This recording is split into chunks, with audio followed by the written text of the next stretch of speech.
What's up mga kapuso? Ito po ang mga ganap na dapat po natin abangan dito lamang po sa ating kapatid.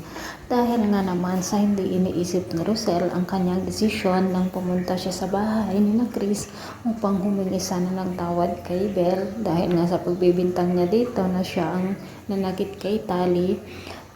Ay sa pagkakataong ito, si Bia nga ang kanyang nakasagupa at talaga namang pong diniligan siya ng tubig nitong si Bia mga kapuso at inawat nga ni Belle ang dalawa. Samantala mga kapuso, sobrang selos na nga talaga itong si Melania kay Rosel dahil nga inagaw daw niya ang lahat sa kanyang anak na si Tali at ang kanyang boyfriend na si Darius. Buti nga sa iyo Melania, makasarili ka kasi 'di ba? Kung bakit niya kasi inabandona ang kanyang nanay.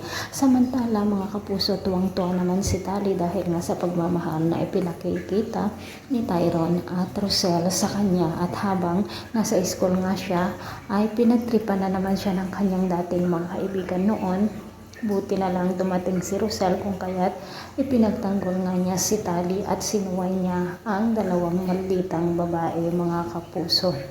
Umiyak nga si Tali na kinandong o naniyakap nitong si Rosel. Nakita naman ni na Chris at Belle ang nangyari dito sa mag-ina at nasabi nga ni Belle na kung siya ang nasa sitwasyon ni Tali, ipagtatanggol din kaya nito ang kanyang nanay.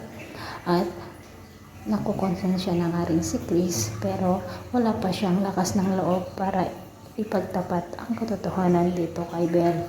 Samantala mga kapuso, dahil nga sa hiningi ni Tali na kung totoo nga siyang si Belle niyang ina nito, ay kailangan magpa-DNA test daw sila at ginawa iyon ni Melania at ipinakita nga niya kay Tali ang papel na ito, ngunit sinabi naman ni Tali na hindi siya naniniwala at fake lang daw iyon at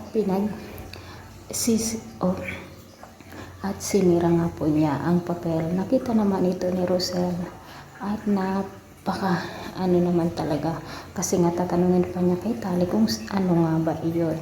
Sasabihin naman kaya ni Natal at Melania na DNA test iyon mga kapuso.